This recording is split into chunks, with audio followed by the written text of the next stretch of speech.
नागपूरच्या सेंट्रल जेलमध्ये पॉक्सोच्या गुन्ह्याअंतर्गत न्यायालयीन बंदी असलेला सरफराज आलम हा कोर्टात तारखेवरनं सायंकाळी जेलला परत येत असताना सरफराजची चप्पल बदल करण्यात आली असं जेल पोलिसांना दिसून आलंय। त्यानंतर त्यांनी धंतोली पोलिसांना बोलवलंय। धंतोली पोलिसांनी चपलावरती हार्ड सरफेस दिसल्यानं जेव्हा चपला तोडून बघितला तेव्हा त्या चपलांमधनं 200 ग्रॅम गांजा मिळालाय। आता धांदोली पोलीस हा गांजा कोर्टामध्ये कोणी आणून दिलाय आणि सरफराज कोणासाठी तो नेत होता ह्या बाबतीत चौकशी करतायत।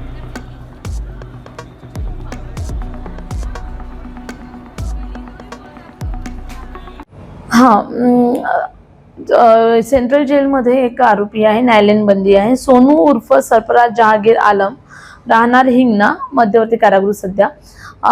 त्याच्यावर पोक्सोचा गुन्हा दाखल आहे। त्याला ट्रायल चालू होती, त्याच्यासाठी कोर्टामध्ये चेकिंग करून घेऊन जाण्यात आलेलं होतं।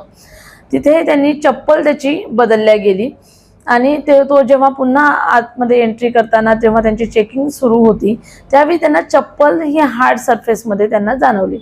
म्हणून आम्हाला त्यांनी कॉल करून बोलावण्यात आलं आम्हाला। आम्ही तिथे गेलो टीमसह।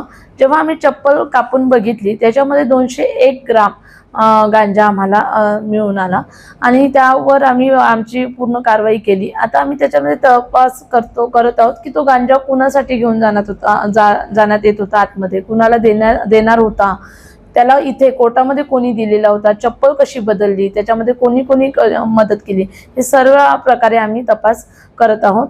या कारवाईसाठी माननीय सीपी रवींद्र सिंगल साहेब, joint CP sir Reddy sir, additional CP Dabhade sir, DCP Madane sir आणि एसीपी नंदनवार सर यांच्या मार्गदर्शनात ही आम्ही कारवाई केलेली आहे।